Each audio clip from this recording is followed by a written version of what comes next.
A continuación, para dar paso al seminario, quisiera presentarle a las docentes del día de hoy. Las expositoras que impartirán la presente sesión son Estefanía Vicenzo, psicóloga clínica y perito psicóloga de la Pontificia Universidad Católica de Chile, diplomada en Evaluación Psicológica Forense y Consejería Técnica, postitulada en Consejería Técnica, directora de un programa de diagnóstico ambulatorio, DAM, de la región metropolitana. Posee amplia experiencia en la red Mejor Niñez y APS. También nos acompaña Raiza Alarcón, trabajadora social con mención en Planificación Social, Universidad Central de Chile, coordinadora del programa Casa de Acogida de CERNAMEG, experiencia, experiencia desde el proceso de reparación de la violencia en contexto de pareja de carácter grave vital, experiencia en ejecución del programa Residencia y Ambulatorio. Sin nada más que agregar, le damos el paso a Estefanía y Raiza para que den inicio a su exposición el día de hoy. Docentes. Muchas gracias, Ruth. Gracias, Ruth. Bueno, buenas tardes a todos y todas. Ya nos presentó Ruth, solo que yo soy Stephanie. Y bueno, comentarles tal como señalaba Ruth que va a ser nuestro soporte el día de hoy en ADIPA. Al final de la presentación vamos a elegir un par de preguntas, ¿ya? El único requisito es que entendiendo que esto es un seminario gratuito de 1 hora, es que no nos pueden hacer preguntas muy específicas, ¿ya? Para eso, obviamente, la idea es que ustedes puedan acceder al curso o al final vamos a dejar nosotros nuestros correos porque también hacemos análisis de casos, ¿sí? Pero para que por favor las preguntas, cuando vayamos nosotros a darles el pase para las preguntas, tengan ojo con no preguntar cosas específicas y casuísticas, ¿sí? También por favor pedirles a todos, que veo acá algunos que se les activa el audio, pedirles por favor que tengan cuidado con el audio para que podamos tener un seminario lo más amistoso y amigable para todos, ¿sí? Entonces, no sé si Raiza quieres decir algo mientras yo busco la presentación. No, nada, bueno, aprovechar de agradecer igual la participación. Tenemos a 209 personas conectadas y eso es súper importante, visibiliza también el hecho de que hay quienes, profesionales o técnicos, que están interesados en la temática de violencia contra la mujer. Eso es un muy buen indicador en realidad. Ya, ¿ves mi pantalla? ¿Ven que estoy compartiendo? ¿Sí? ¿Se ve? Súper. Entonces, bueno, este seminario lleva por nombre Violencia contra la Mujer, Maternidad y Vulneración de Derechos a Niños, Niñas y Adolescentes. Entonces, recuerden también que como es un seminario no vamos a profundizar tanto en los temas, ¿sí? Pero obviamente vamos a dejarles bastante información al respecto de esta temática. Voy a partir con el marco regulatorio que tenemos en Chile, ¿ya? Nosotras vivimos en Chile, por si hay personas profesionales de otros países. Entonces, todas las leyes que voy a señalar ahora son las que rigen en el marco legislativo de Chile, ¿ya? En ese sentido, me atrevería a decir que una de nuestras leyes principales con las que vamos a trabajar respecto de violencia es la ley 20.066.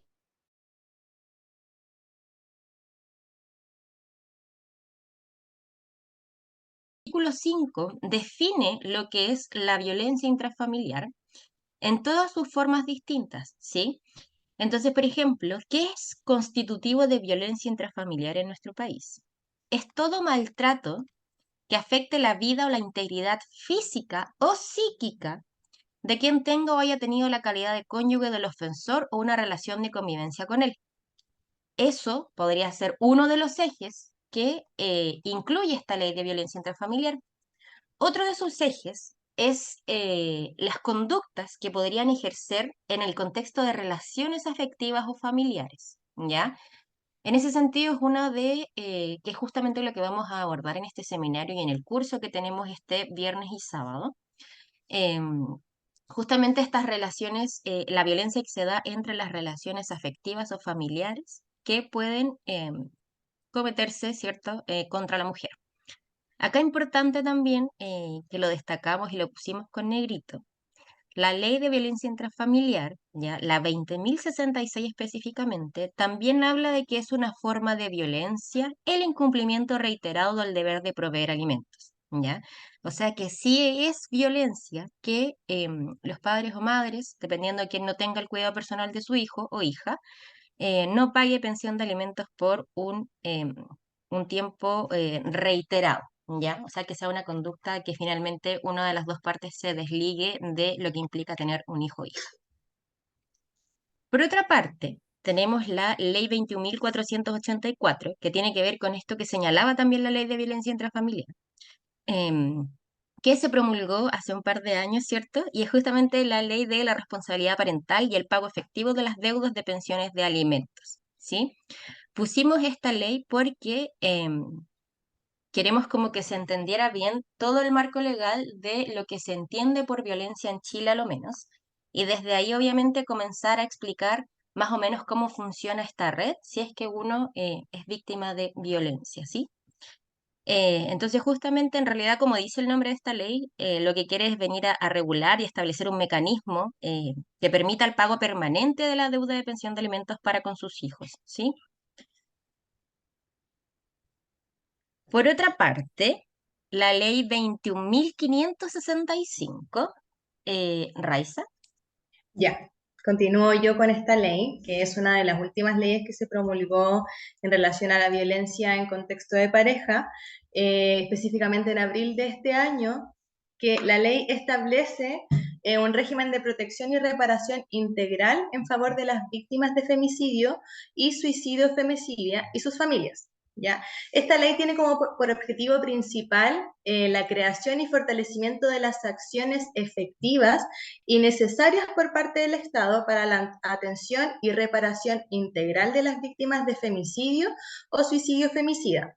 En este sentido, el Estado, previo a la promulgación de esta ley, ya tenía programas o programas en ejecución que se encargaban de la atención y reparación integral de las víctimas, pero no solamente de femicidio, sino que también de violencia de carácter grave o vital, violencia sexual, trata de mujeres, por ejemplo, y eso. En relación a la categorización del femicidio, es importante mencionar que existen tres tipos de femicidios. Uno es el femicidio consumado, que tiene como resultado el asesinato de la mujer. El otro es el femicidio frustrado, que tiene que ver que el hecho de violencia o la agresión física que vivió la mujer no la llevó a la muerte, por lo tanto ella es una sobreviviente de la violencia. Y el otro es el femicidio tentado, que es cualquier ejecución o cualquier hecho de violencia que se haga de manera indirecta a la mujer. Por ejemplo, no sé, un hombre rocía, o el agresor en este caso, rocía gas en la casa de una mujer con la intención de matarla, sin embargo la acción no es directa. Esas son las tres categorizaciones de femicidio. Lo importante que tiene esta ley es que da la posibilidad de visibilizar la existencia de las víctimas colaterales de los femicidios. En este sentido, las principales víctimas serían los hijos y las hijas de la mujer que vivió el femicidio. En este sentido también, quien califica la condición de víctima para acceder a las prestaciones de esta ley es el Servicio Nacional de la Mujer, Equidad y Género, que es el servicio que está a cargo en realidad de todos los planes y programas en relación a la reparación de la violencia en contexto de pareja o expareja. Lo que espera esta ley es poder restituir las libertades y los bienes materiales que la víctima perdió. Cuando nos referimos a las libertades, esto también tiene que ver o tenemos que entender que las mujeres que viven violencia en contexto de pareja o las mujeres en general que vivimos violencia, perdemos ciertas autonomías y perdemos el poder de la toma de decisiones. Y esa es una de lo que espera esta ley finalmente, que posterior al acompañamiento psicosocio-jurídico que puede otorgar, la mujer pueda restituir estas libertades. Además, obviamente, de los bienes materiales que pudo haber perdido en los hechos de violencia. Algo también muy importante dentro de esta ley tiene que ver, perdón, que me apareció el chat. Tiene que ver con el sentido de urgencia de las acciones, bueno, con el sentido de urgencia por la investigación y por tomar esta causa. ¿En qué sentido? No sé si ustedes recuerdan, por ejemplo, el caso de Fernanda Maciel, donde se demoraron 400, más de casi 500 días en poder encontrar el cuerpo de la mujer. Eh, y porque, claro, anteriormente no se tomaban en cuenta las situaciones de violencia o este tipo de desapariciones, por ejemplo, desde el enfoque de género. Entonces se espera, posterior a esta ley, que hechos como estos no sucedan nuevamente. Dale, Steph, avanza.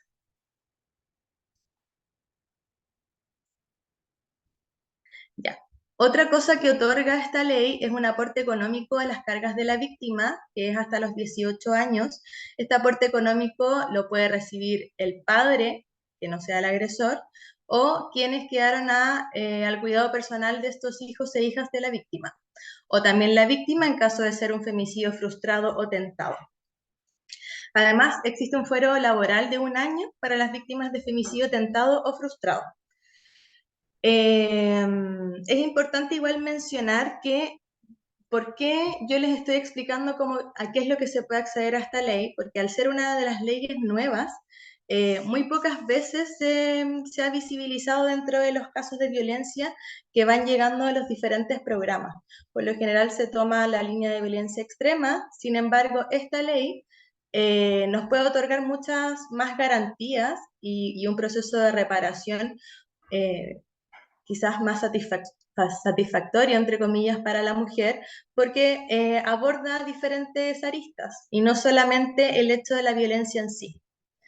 La ley también identifica como víctimas a la ofendida por el delito, a las hijas e hijos de la ofendida por el delito, a las personas bajo los cuidados de la ofendida por el delito, porque también tenemos que pensar que quizás esas mujeres tenían bajo su cuidado personal algún familiar que no es su hijo o hija, y al padre de las hijas o hijos de la víctima ofendida por el delito, quienes tengan el cuidado personal de estos, o a la actual pareja de la ofendida que tenga relación sentimental sin convivencia. Eso. Ya. Bueno, hablando de lleno de la violencia en sí, es importante, más allá de hablar de lleno, como que creo que debemos ejemplificar o mencionar qué es la violencia de género como es de lo concreto. Y esto tiene que ver con actos dañinos que son dirigidos a una persona o a grupos de personas en relación a su género, ¿ya? Esto se utiliza para resaltar y marcar el hecho de que existen diferentes eh, posiciones de poder dentro de la sociedad. En ese sentido, dentro de las posiciones de poder, son los hombres quienes tienen una posición de poder por encima de las mujeres, lo cual nos pone en posiciones de riesgo frente a múltiples formas de violencia. Y estas formas de violencia pueden ser la violencia de pareja, que es de las que vamos a hablar tanto ahora en el curso como también en el seminario, la violencia sexual, la mutilación genital, el matrimonio infantil, entre otras. Dale, Estefan. Además de estas manifestaciones de violencia, también existen los tipos de violencia. Acá nosotras vamos a mencionar 5 tipos de violencia, pero sin embargo son varias más que vamos a estar profundizando también en el curso. Dentro de estos tipos de violencia existe la violencia física, que pueden ser patadas, puños, cachetadas, amarreos, todo lo que tenga que ver con el contacto físico con la finalidad de poder agredir a la víctima. La violencia psicológica, que tiene que ver con denostaciones, garabatos, insultos, menosprecio. También puede ser este ghosting, el hecho de desaparecer frecuentemente dentro de una relación, por ejemplo. Puede ser la violencia sexual, que tiene que específicamente puede ser la agresión sexual, pero también hay otros tipos de violencia sexual. Lo vamos a abordar mucho más en el curso, pero quizás, por ejemplo, mencionar cuando el hombre se quita el condón en una relación sexual sin el consentimiento de una mujer, eso es violencia y está tipificado también. Encontramos la violencia económica, que es una de las formas de violencia quizás más silenciosa, en donde se le limita a la mujer el acceso laboral, el acceso a poder estudiar, por ejemplo. Se le limita también el hecho de poder regular ella los ingresos económicos que está recibiendo por algún trabajo, etcétera. Y también puede ser el hecho de no recibir pensión alimenticia. Y ahí nos estamos también mezclando con la violencia vicaria, que es la violencia que ejercen de manera directa hacia los hijos de la pareja en común, hacia los hijos en común, pero con el sentido de poder agredir a la mujer. Por ejemplo, el hecho de no pagar la pensión de alimentos es un acto de violencia hacia los hijos e hijas. Sin embargo, la finalidad de no pagar no tiene que ver con herir a los hijos e hijas, sino que tiene que ver con herir y con denostar mucho más a la mujer que está al cuidado de estos niños o niñas. Y, por ejemplo, la violencia vicaria también puede ser los parricidios, en donde los agresores matan a sus hijos e hijas o a los hijos en común, con la finalidad y entendiendo de que la manera de herir de manera constante y perpetua a la mujer es mediante esta herida, este dolor constante de la pérdida de sus hijos. Dale.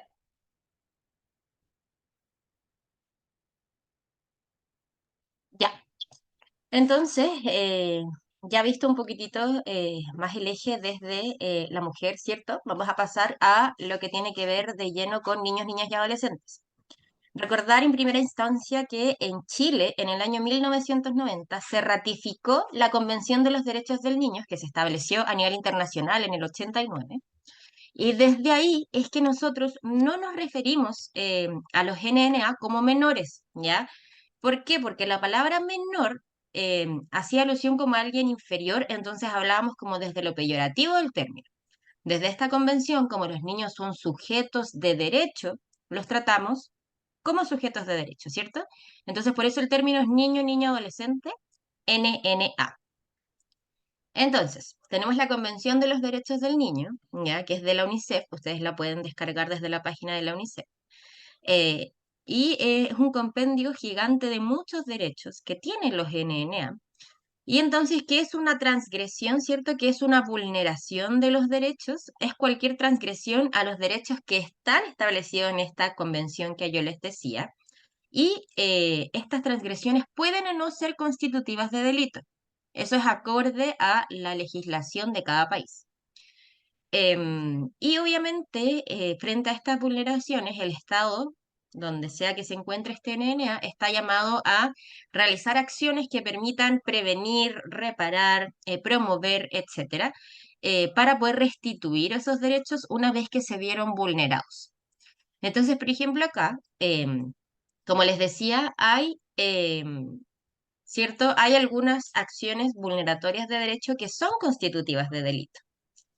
En Chile tenemos 5 tipos de vulneraciones de derecho, ¿ya? Tenemos el abandono, la negligencia, el maltrato, la violencia intrafamiliar y el abuso sexual. El 4 y 5, BIF y ASI, están con rojo porque en Chile son constitutivos de delito. Eso significa que va a haber un proceso penal en paralelo para poder buscar sancionar a quien ha cometido el delito, ¿ya? Por su parte, recordar que el abandono se tiende a confundir muchísimo con la negligencia, pero, por ejemplo, en lo concreto, el abandono es si es que nosotros vemos a algún lactante, por ejemplo, algún niño de 1 o 2 años solito caminando en la calle, descalzo, solo con pañal. Eso es abandono porque no hay ningún cuidador o alguien que esté ejerciendo los cuidados de ese NNA, ¿ya? Entonces, obviamente, se está vulnerando su derecho a vivir en familia, a desempeñarse en un ambiente adecuado, etcétera. Por otra parte, tenemos la negligencia, que son muchísimas acciones a las que se podría llamar que constituyen negligencia, pero un ejemplo en lo concreto es, por ejemplo, los establecimientos educacionales o de salud, cuando no se presentan a los controles sanos o cuando, por ejemplo, llega un niño con una higiene no adecuada al establecimiento y esto es recurrente, se firman compromisos con el apoderado o apoderada y esto continúa. Eso sí es negligencia. El maltrato tiene también una ley específica, ya que es los malos tratos también como se conocen, pero el maltrato, recuerden que también de hace un par de años a la fecha es maltrato cero en Chile. Eso significa que nada puede ser normalizado como esto que pasaba anteriormente, de claro, a mí me pegaron una vez, no me pasó nada, no. Hoy en día, cualquier acto que implique un maltrato físico implica maltrato, ¿sí? Por su parte, la violencia intrafamiliar ya lo vimos más o menos en la ley 20.066 que yo les señalaba al principio. Y el abuso sexual infantil también tiene muchas leyes distintas asociadas y en ese sentido, recuerden que hay distintas tipificaciones. Ya tenemos abuso, violación, estupro y todas esas están contenidas en el Código Procesal Penal, perdón, en el Código Penal. Y son todos distintos, pero BIF y ASI es constitutivo de delito. Eso significa que vamos a tener por una parte probablemente una causa en tribunal de familia con el NNA y en fiscalía con la mujer y el hombre que pudiese haber ejercido violencia, donde lo que se busca es querer sancionar a alguien por parte del Ministerio Público. Y por otra parte, en el tribunal de familia lo que vamos a querer ver es cuáles son como las condiciones de protección y cómo podemos ayudar a ese NNA a que no se estén vulnerando más sus derechos. ¿Ya? Raiza.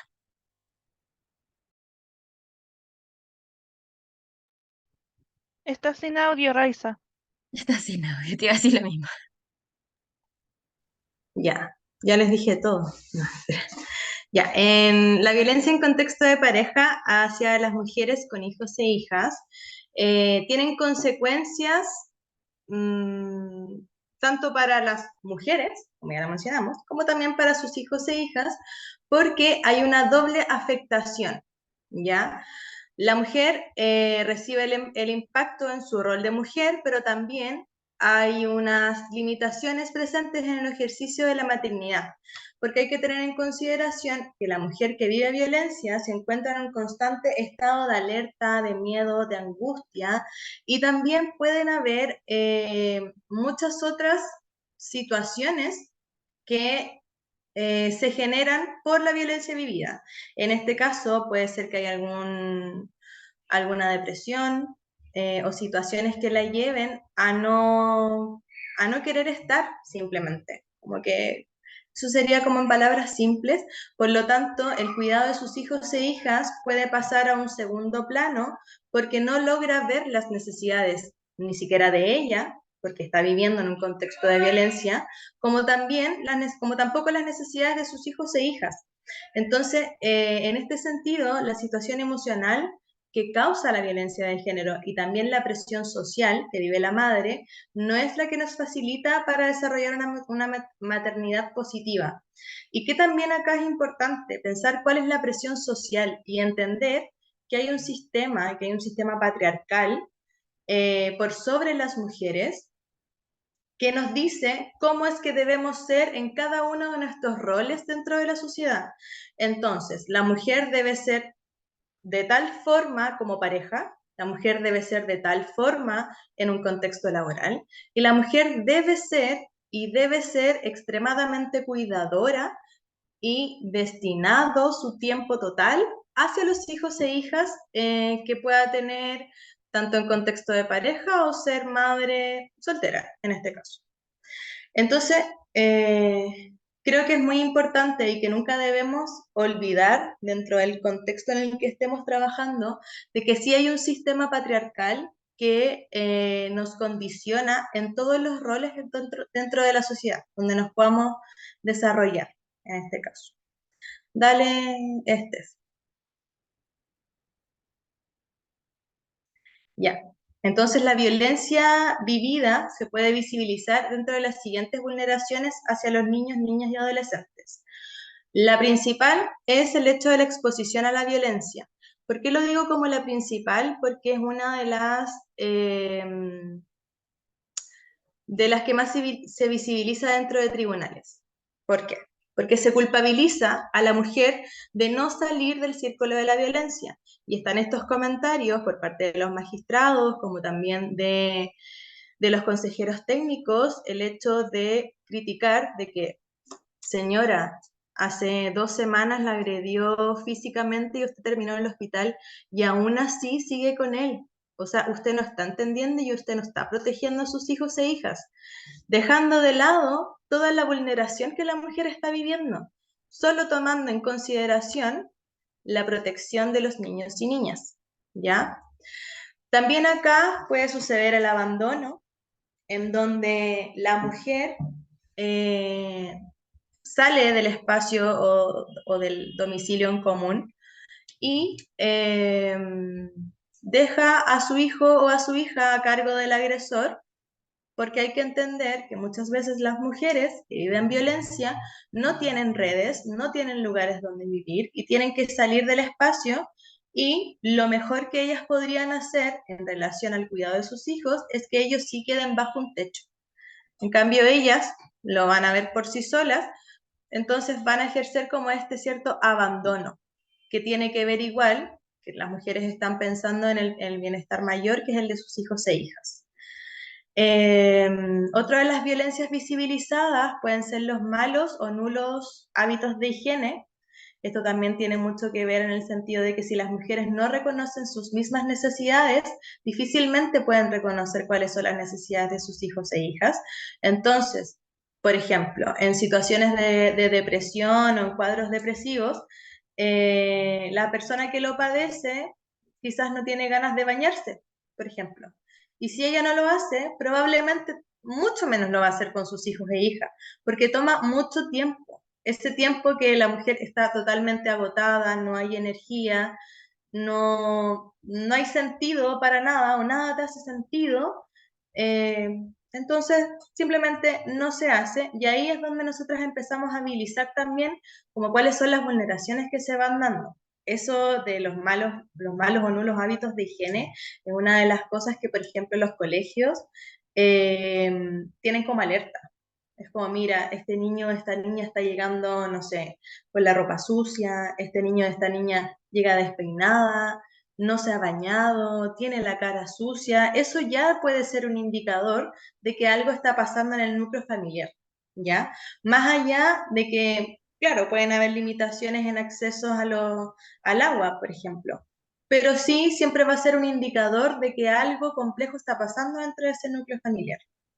Otra de las cosas puede ser también las agresiones verbales o físicas, eh, que tienen que ver con garabatos, con zamarreos, con golpes, con cachetadas, o también puede ser el hecho de ignorar las necesidades de sus hijos. En el caso de que un niño pequeño, no sé, necesite tomar leche o tenga hambre y no lo pueda verbalizar, es posible que las mujeres simplemente hagan caso omiso por lo que ya les mencionaba, el hecho de que es muy difícil reconocer sus propias necesidades, mucho más lo va a hacer con las necesidades ajenas.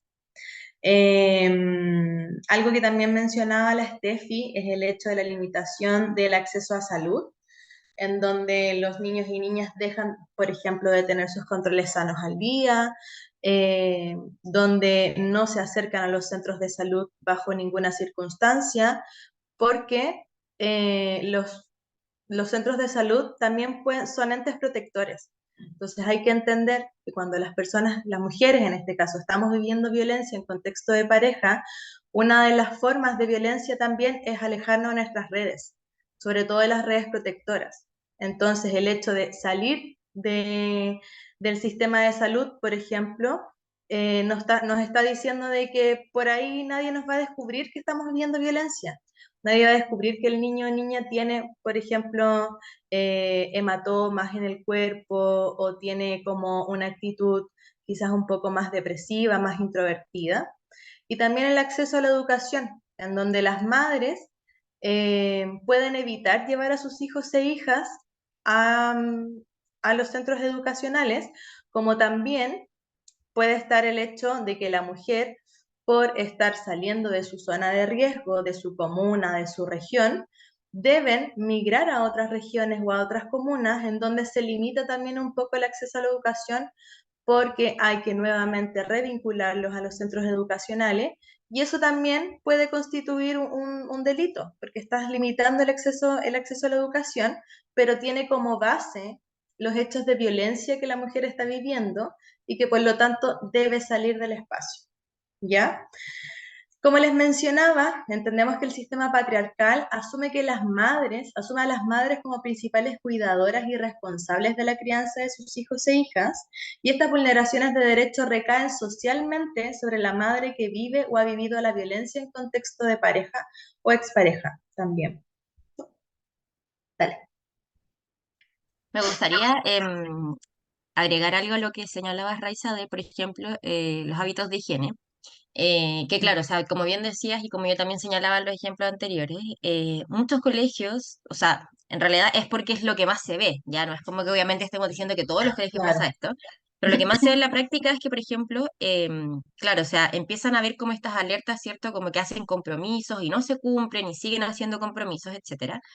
Pero más que nada señalarles que claro, o sea, podemos tener como un factor importante, ¿cierto?, en el grupo familiar que, no sé, por ejemplo, haya cierto nivel de pobreza o que no podamos tener cierto acceso a servicios básicos, ¿ya? Pero por sí solo, por ejemplo, el indicador pobreza no es un factor de riesgo o un factor de desprotección, ¿ya? Porque, bueno, porque obviamente no puede ser un factor por sí solo. Y también en la práctica, como decía Raiza, o sea, pueden haber miles de cosas que pueden estar incidiendo en que a lo mejor, claro, o sea, no hay acceso a servicios básicos como el agua, pero no sé, tienen la casa de alguien o justo en la toma del lado sí dan agua y hay mamás que sí se movilizan para poder llevar a sus hijos allá y otras que, dependiendo también de la situación de violencia que ellas estén viviendo, que no pueden llegar a hacer eso. Entonces, más que nada lo señalo como para que no se tenga en consideración como que, ah, claro, el niño llega en escaso higiene o con precarias condiciones de higiene porque no tiene acceso al agua. O sea, eso por sí solo no es un factor como concluyente, ¿ya? A eso quería llegar porque me ha tocado ver también en varios informes que dicen, no, lo que pasa es que mi niño llega sucio porque yo no tengo agua. Eso no es una excusa para el higiene de los NNA, ¿sí? Sí. Ya. Y finalmente, vamos a exponer un caso. Obviamente sabemos que hay mucha información que tal vez falta desde la teoría, desde lo legal, desde los conceptos de cada una de las cosas que señalamos. Pero el tiempo no nos daría para poder explicar todo lo que viene entre medio de esto. Sí. Em, Raiza, No, eso, de que en realidad el abordaje de las violencias de los niños y niñas y adolescentes desde el enfoque de género, desde las violencias vividas por parte de sus madres y donde ellos también han sido como que la han presenciado, es súper amplio. O sea, tenemos pero días completos para poder conversar de esto, para poder conversar de los enfoques también que son importantes abordar en el trabajo con cada uno de estos casos. Y, y nada, entonces como que obviamente teníamos que ser más sintéticas. sí. En ese sentido, entonces vamos a exponer un caso. Y la idea es que al final ustedes nos señalen cómo, qué es lo que harían, ya con los conocimientos que tienen. Ya esa es la idea, como saber más o menos hacia dónde se están guiando con los conocimientos que tienen o el área de desempeño profesional que ustedes tengan. ¿Ya? Em, ¿Le das tú o voy yo? Sí, lo doy yo. Ya. Bueno, este caso es de María, que tiene 21 años y que es de nacionalidad haitiana. Reside en Chile hace 7 años, o sea, llegó a los 14 años a vivir en Chile. Tiene un hijo de 2 años y 6 meses con el hombre que ejerce violencia física, sexual, psicológica y económica. Ingresa al programa Casa de Acogida por Violencia de carácter grave o vital, donde el último hecho de violencia fue violencia sexual y también violencia física. Recuerdan que en algún momento les mencioné cuando estaba hablando de la ley de que el Servicio Nacional de la Mujer tiene algunos programas en donde se trabaja el proceso de reparación de la violencia. Ya, dentro de esos programas está el programa Casa Acogida, que es un programa residencial donde las mujeres y sus hijos e hijas pueden vivir ahí de manera temporal. Eso como contexto, ¿ok? Y durante la estadía dentro del programa residencial se evidencia que la mujer ejerce malos tratos físicos contra su hijo y además agresiones verbales. Ya. En ese sentido, y en relación a sus propios conocimientos y con lo que te adelantaste, en relación a sus propios conocimientos y a lo que hemos hablado hasta ahora, ¿qué es lo que ustedes creen pertinente que habría que realizar o que habría que hacer como una de las primeras acciones o de las acciones a realizar en este caso? Ujú. Ideal que nos vayan contestando por el chat, como porque el tema micrófonos es un poco delicado. Sí. Pero también recalcar que cuando señalé la parte de las vulneraciones de derechos, recuerden que todas las vulneraciones de derechos o situaciones de desprotección en la que se vean involucrados niños, niñas o adolescentes, tienen que informarse al Tribunal de Familia. Es Tribunal de Familia mediante un procedimiento judicial que se llama medida de protección.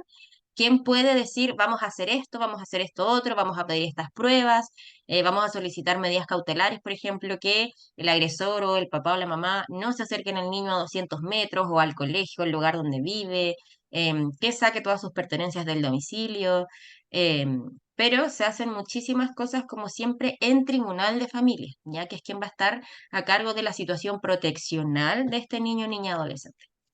Ujú. O sea, acá en el chat dice... Mira, acá estoy leyendo a Carolina González, que dice, claramente María cuenta con patrones ya evidenciados y los repite con su hijo en relación a la violencia. Claro, efectivamente. Sí. Eh, efectivamente, María ha vivido violencia, tanto de contexto de pareja, y podemos presumir que a lo largo de su vida también vivió violencia, por lo que replica esos patrones, esas Ujú. conductas con su hijo. Sí, ahí también aportar que con niños, niñas y adolescentes se trabaja con lo que se llaman los enfoques transversales. Uno de los enfoques transversales es justamente el enfoque de interculturalidad, que apunta a que todas las culturas tienen sus patrones de crianza, sus formas de desempeñarse, ¿cierto? Entonces acá también hay que tener mucho ojo que tenemos una nacionalidad haitiana, ¿ya?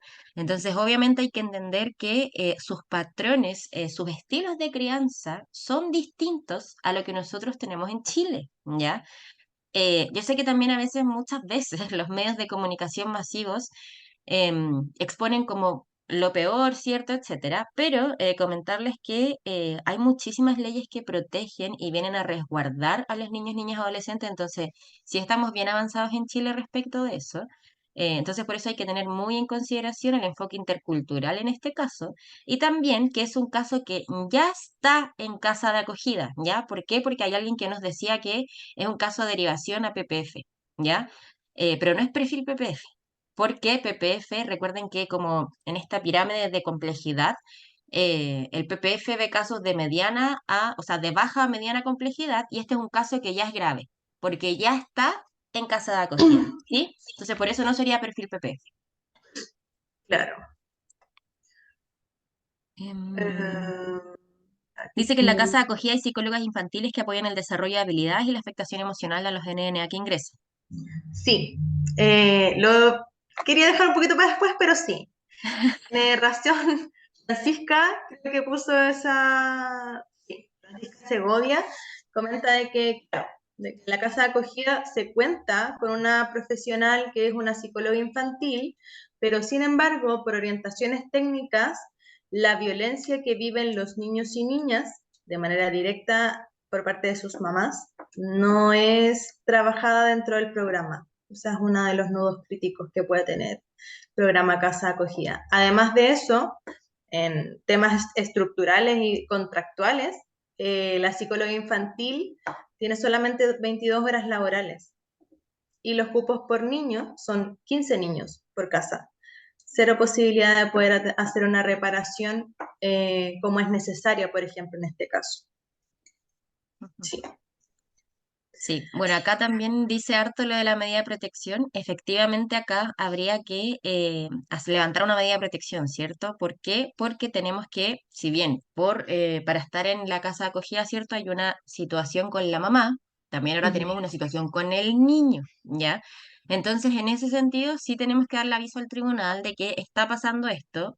no es por juzgarla, como leí algunas cosas ahí, sino que es porque tenemos que ver qué está pasando y también darle la opción a ella de educarse respecto, no es reeducarse como leía, sino que educarse respecto de cuáles son nuestras leyes, cómo acá en Chile se estima pertinente criar o no a un niño o niña adolescente. Y también en ese sentido no hay que derivar a la oficina de la niñez ya. Esto no es perfil una oficina local de la niñez para nada, porque el caso hay que judicializarlo porque hay maltrato. Recuerden que, como señalé, maltrato y abuso son delitos en nuestro país, por lo que implica que sí o sí tiene que haber un proceso judicial de por medio, ¿ya? Exacto. Sí, mira, acá Joaquín menciona algo que es muy importante. Joaquín Muñoz dice, reparación, pero siguiendo la ley es derivar en tribunal que seguro juzgará sin reparar, sin atender la historia, pero debemos guiarnos por las leyes. Claro, efectivamente. Y es ahí donde está nuestro trabajo también como profesionales al momento de derivar a tribunales, de solicitar aperturas de medidas de protección, que desde qué posición es donde nosotras vamos a solicitar esta apertura de medida de protección, por ejemplo. Eh, desde qué enfoque, sí, claro, desde qué enfoque vamos a elaborar, por ejemplo, los oficios, los escritos, todos los informes situacionales actuales, como desde qué enfoque lo vamos a hacer para poder dar amplitud a los hechos de violencia que está viviendo el niño por parte de su mamá, sin dejar de lado que la mujer también es una víctima de violencia. Entonces, desde ahí es donde viene nuestro trabajo, porque entendemos que el sistema judicial no trabaja desde el enfoque de género, no lo hace. Si acá, por ejemplo, también Daniela, no sé por qué se nos fue como a otro extremo que dice derivar a mediación para solicitar certificado de mediación frustrada por la materia de pensión de alimentos y visitas, ya que por violencia se saltaría el proceso. Ya, acá no vamos a hablar de las mediaciones ni el rol del mediador, ¿cierto?, dentro del proceso judicial, ¿eh? Entonces no podríamos dar cabida como a eso, ¿ya? Pero no es algo que haya que hacer de forma urgente en este caso, ¿sí? Sí, Acá alguien decía que era perfil PIE, pero no sé por qué están señalando que es perfil PIE, pero no lo es, ¿ya? Recuerden que el PIE es el programa de intervención especializada, ¿sí? No el de colegio, el de la Red de Mejor Niñez, y trabaja con chicos con conductas de riesgo, ¿ya? Y esto acá no es un caso de riesgo, por ejemplo, que veamos consumo, o que esté con compañeros que tienen antecedentes penales, etcétera. sí. Mira, acá Tamara Cáceres dice, iniciar un proceso psicosocial en algún centro de la mujer y ahí algo que tenga que ver con Mejor Niñez, con servicios de Mejor Niñez. Bueno, quizás es porque no se sabe mucho de lo que es el programa Casa Acogida, y dentro del programa Casa Acogida, además de ser un programa residencial donde viven las mujeres con sus hijos e hijas, posterior a hechos de violencia de carácter grave o vital, es que dentro de ese programa se hace un acompañamiento psicosocio jurídico en procesos de reparación de la violencia. Entonces, es muy probable que el caso de María, de 21 años, haya sido derivado desde algún centro de la mujer de la región metropolitana o de otra región hacia el programa Casa de Acogida, entendiendo de que posterior a la salida, egreso, deserción, retiro de la mujer del programa Casa de Acogida, ella sí pueda continuar este proceso de reparación en un centro de la mujer. Sin embargo, mientras se encuentre dentro del programa Casa de Acogida, es la casa quien asume ese proceso de reparación con las profesionales del equipo. Ujú. Sí, acá también, por ejemplo, Denise efectivamente dice algo importante. Antes de realizar la denuncia, o sea, el levantamiento de la medida de protección, efectivamente es importante socioeducar a la madre, pero no es excluyente, ¿ya? O sea, yo puedo socioeducar a la mamá, pero eso no quita de que acá hay un delito y es maltrato, ¿sí? Ojo con eso porque también es uno de los nudos críticos del sistema, justamente y lamentablemente de personas que trabajan con niños y adolescencia en Chile, que primero dicen, ya, pero le voy a dar la posibilidad y si después no cambia, ya. Pero eso no es el rol de ustedes. Entonces esto es un llamado a que cada uno se posicione desde el rol, ya desde lo que se tiene que desempeñar. Entonces, si yo tengo abuso o maltrato, esa causa recuerden que va directo a Tribunal de Familia y a Fiscalía. tengo que ver la condición proteccional de ese NNA y por otra parte buscar sancionar de alguna u otra forma a quien estaría cometiendo ese delito, ¿ya? Pero una cosa está bien, yo puedo conversar, pero eso no quita de que yo tenga que dar aviso a los organismos judiciales pertinentes para que ellos tomen conocimiento y sean ellos finalmente quienes digan vamos a hacer esto otro. Eso no queda a criterio del profesional. Sí, y lo otro también importante, o sea, es que en realidad lo que dice la Steffi son cosas que se hacen, que se deben hacer desde nuestro ejercicio, se deben hacer en paralelo. El hecho de que abramos una medida de protección, de que solicitemos, de que hagamos la derivación a tribunales, no quiere decir que nosotras vamos a dejar de trabajar con la mujer víctima de violencia en este sentido, en el hecho de su maternidad o de cómo la está desarrollando, cómo la está llevando a cabo. Entonces, la derivación se hace explicándole a la mujer cuál es la situación y el motivo de esta derivación a tribunales, Ujú. y en paralelo se toman acuerdos que tienen que ver con la educación de las vulneraciones de derechos dentro del país, de Chile, porque ella es una mujer migrante, eh, y todas las acciones que tengan que ver como un poco más inmediatas, como a pesar de que hagamos la derivación, eso no quiere decir que vamos a hacer como que nada ha pasado y tú puedes seguir violentando a tu hijo en presencia de otras mujeres, por ejemplo, de la casa o del equipo profesional, en este caso. Entonces son cosas que sí o sí tienen que ir de la mano. Sí. Acá Ah, Camila Toro nos menciona que podríamos buscar redes de apoyo para la madre y también para el niño. Y claro, efectivamente, eso es algo que se hace, pero eso no lo hacemos nosotras como las profesionales, porque quienes están encargados de buscar estas redes de apoyo, tanto para, bueno, para el niño en este caso, ya que hacemos la derivación a tribunales, es tribunal, es quienes lleven el caso. Ellos son los encargados de buscar las redes de apoyo y no nosotras. Nosotras sí podemos buscar redes de apoyo para la madre, porque de eso se trata también el programa Casa de Acogida, pero no para el niño, porque ya se judicializó el caso. sí, y en ese sentido, por ejemplo, acá también hay una Paloma que nos cuenta, nos dice centro de medidas cautelares, pero recuerden que no es que yo dé aviso al centro de medidas cautelares, el centro de medidas cautelares en sí es un tribunal más en Santiago que tiene competencia en ciertas comunas, ya donde no llegan, no tienen tribunal de familia por sí solo, ya, pero ojo con eso, como el centro de medidas cautelares solo es un tribunal más que sí tiene competencia en la materia de familia, ya, pero en algunas comunas. También Daniela nos dice lo de la mediación, pero no, acá en este caso, recuerda que no estamos viendo el tema de la pensión de alimentos. Em, Mm. sí, acá por ejemplo Tamara dice, si abrimos una medida de protección, las casas de acogida cuentan con ayuda psicosocial. Eh, oh, se me fue. Ay, ¿dónde está la pregunta? Acá. Si abrimos una medida de protección, las casas de acogida cuentan con ayuda psicosocial. Supongo que dentro de ese enfoque se le brinda ayuda a la madre. Sí, claro. O sea, desde el punto uno, desde que el equipo dice, ya toma como decisión que se va a oficiar a tribunales de la situación que está viviendo este niño o esta niña dentro de la casa, desde ahí nosotros nos ponemos a trabajar de lleno con la mujer, pero es importante también mencionar que cuál es la adherencia que tiene la mujer al proceso interventivo, porque muchas veces son evitativas de los procesos interventivos y no sé, hay citaciones, hay que estar buscando a la mujer, hay que estarla llamando, y si bien nosotras trabajamos dentro de la misma casa donde la mujer vive, ella igual se escurre y evita ciertos procesos interventivos. Entonces, claro, el nivel de adherencia para la reparación de la violencia y también para estas situaciones donde ella es quien ejerce la violencia contra su hijo, también se hace súper difícil. Y eso también es importante mencionarlo como antecedente en tribunales. Eso es Ujú. súper importante mencionarlo.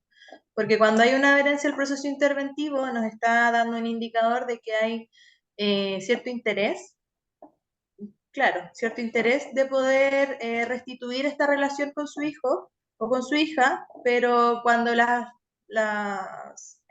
señales son otras, debemos informarlo también. Sí, y por ejemplo acá Ángelo que nos dice, en relación a lo que planteaban en un comienzo, el que María sea una mujer víctima de violencia con evidentes efectos derivados de ella. ¿Sería lo más prudente judicializar su caso y poner en cuestionamiento su rol de mamá?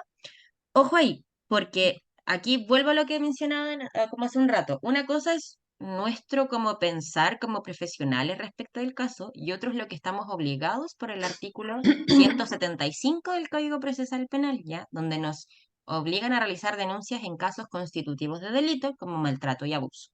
En este caso hay maltrato. Una cosa es lo que yo piense y que es para mí prudente, pero eso no significa que yo sea el juez del Tribunal de Familia para yo decir si es o no prudente. Ya las leyes son una y lo que yo piense como profesional es otro. Acá también importante es que nosotros no estamos poniendo en cuestionamiento su rol de mamá, sino que justamente eso es lo que se intenta derivar y yo creo que justamente esto es uno de los nudos críticos de em, los medios de comunicación masivos. Esto como de siempre mirar como, o de intentar dar vuelta como la situación y siempre ver lo peor.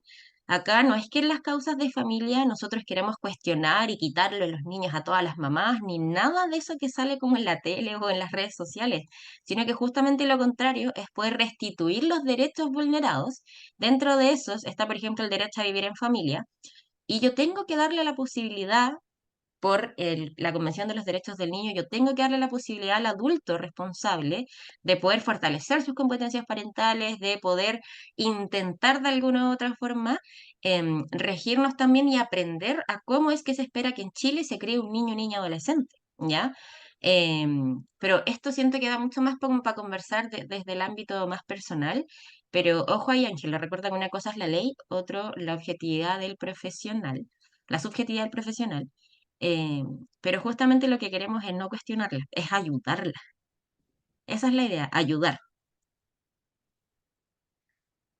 Sí, en relación a eso también, ahí es, como ya les mencionaba, ahí está nuestro rol como profesional y como personas que estamos visibilizando este caso en tribunales que lo estamos exponiendo, tiene que ver de cómo también nosotros presentamos el caso, como cuáles son las aristas que vamos a mencionar, cuáles son las que no vamos a mencionar, y ahí es donde nos tenemos que posicionar desde el enfoque de género también.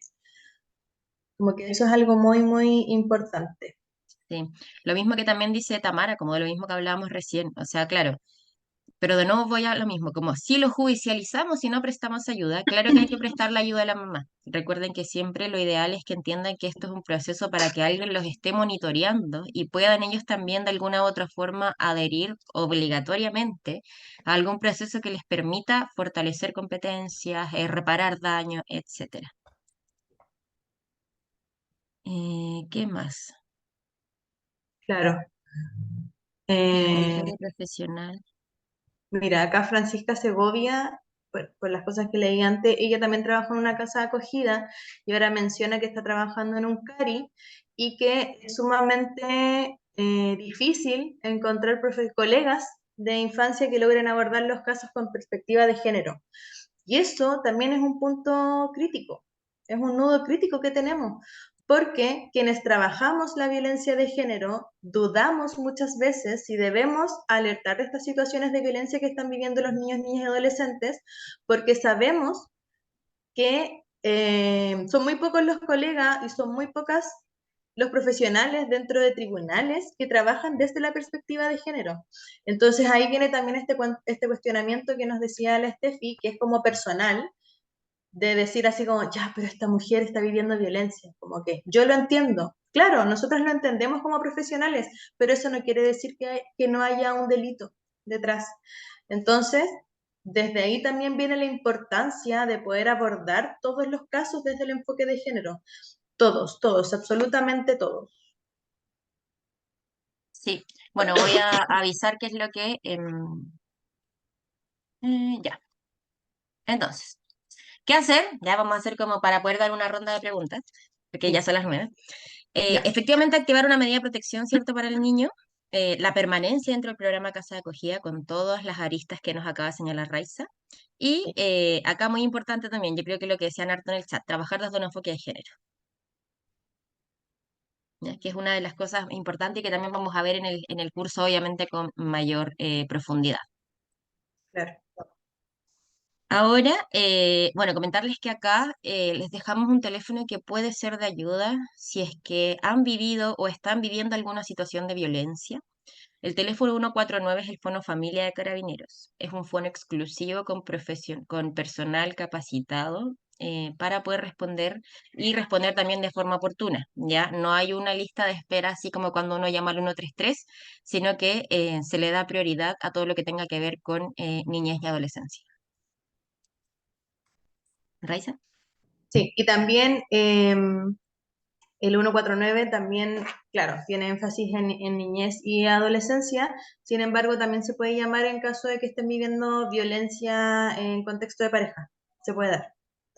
Y el otro número de teléfono es el 1455, que por algunas reformulaciones que está teniendo el Servicio Nacional de la Mujer y Equidad de Género, desde el 1 de septiembre es un fono de orientación. Entonces ahí ustedes pueden llamar en caso de que estén viviendo violencias y no las logren identificar. Ahí tienen información sobre las violencias hacia las mujeres, hay atención especializada y también hay información legal.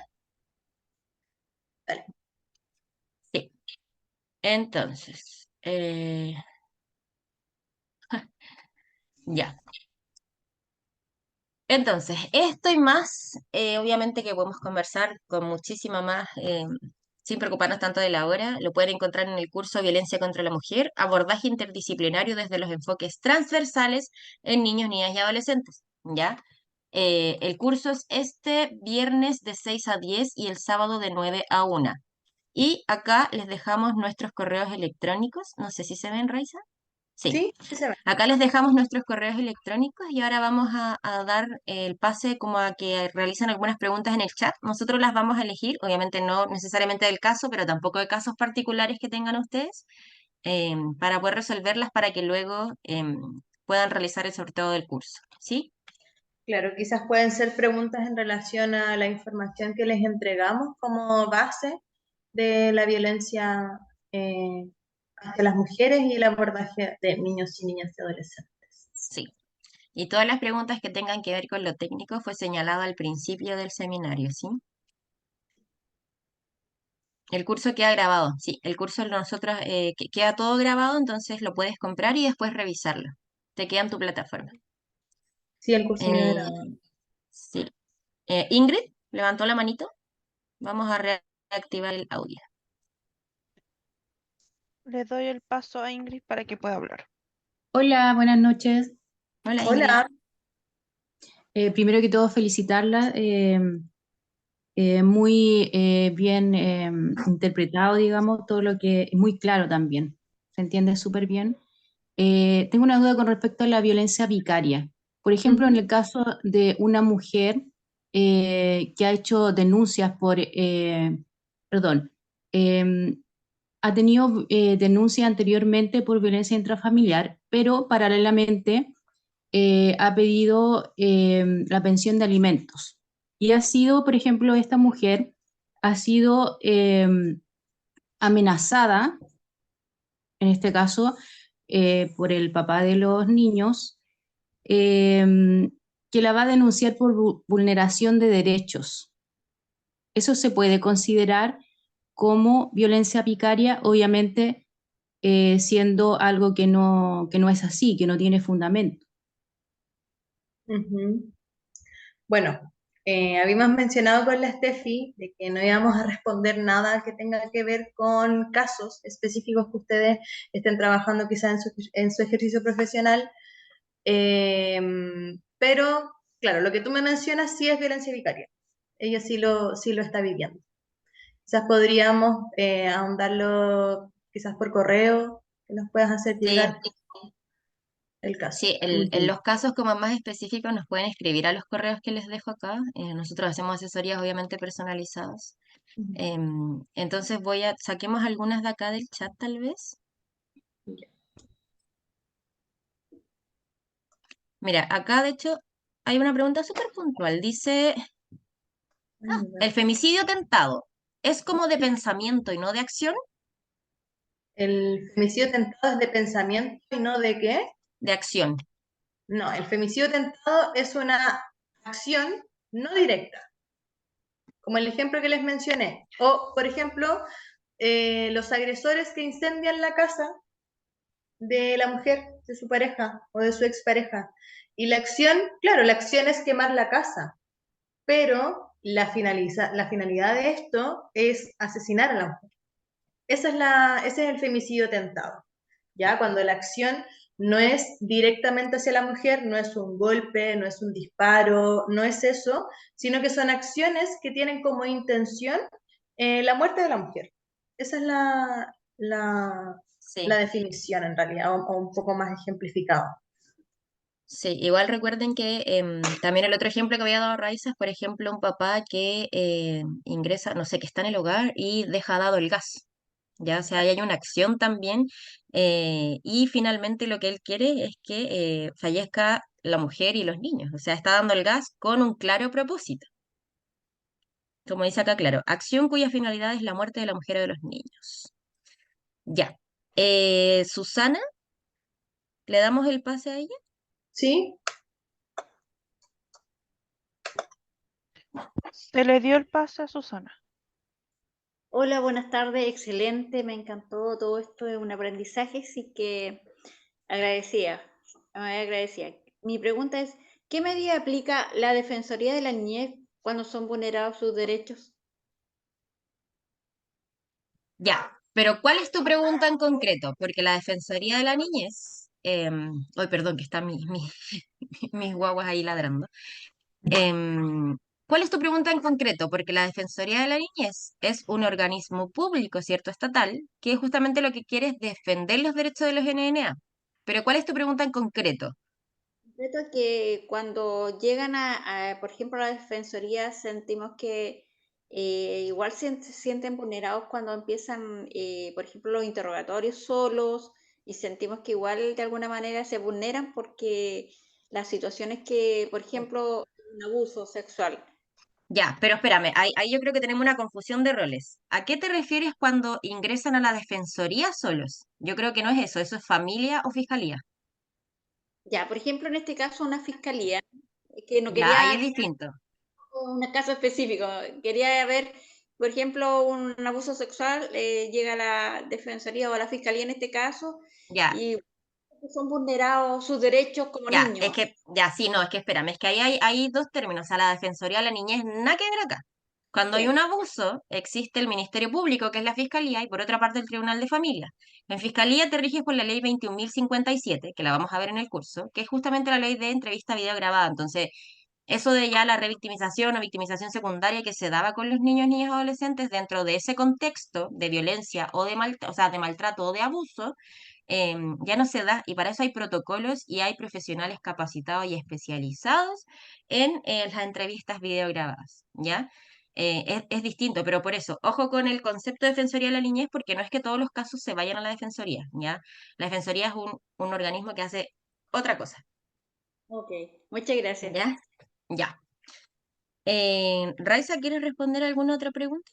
Mira, acá Adelante. quizás es un poco casuística, pero creo que es importante igual mencionarlo.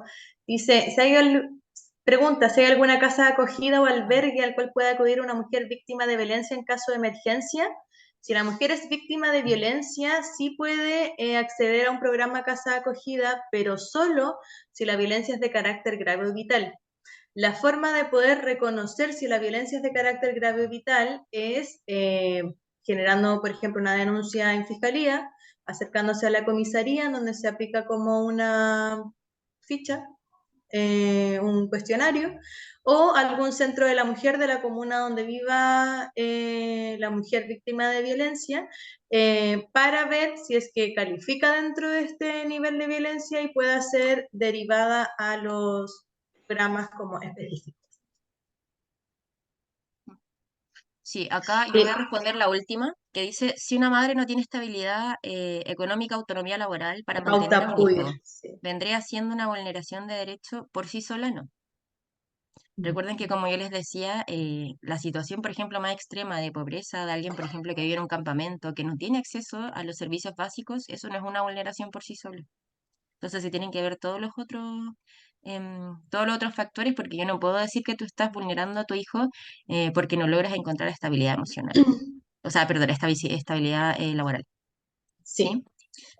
Lo otro que voy a mencionar es que están hablando, dicen, pero el Centro de la Mujer no pide denuncia previa. No, no pide denuncia previa y de hecho, para acceder al programa Casa de Acogida no es requisito haber realizado una denuncia, pero sí debes acercarte a alguno de los programas o comisaría o fiscalía o tribunales para exponer los hechos.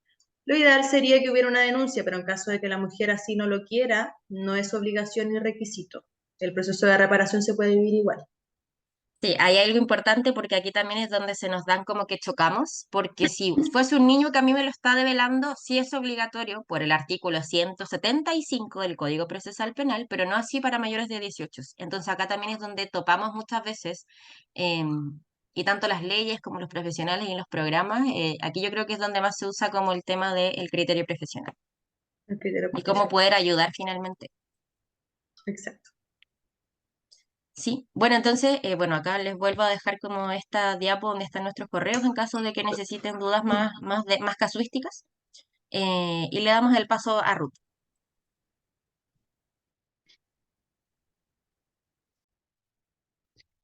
Bueno, queremos agradecerle la participación a cada uno de ustedes en el presente seminario, como también agradecer a Estefanía Vicencio y a Raiza Alarcón por la excelente exposición que han dictado el día de hoy.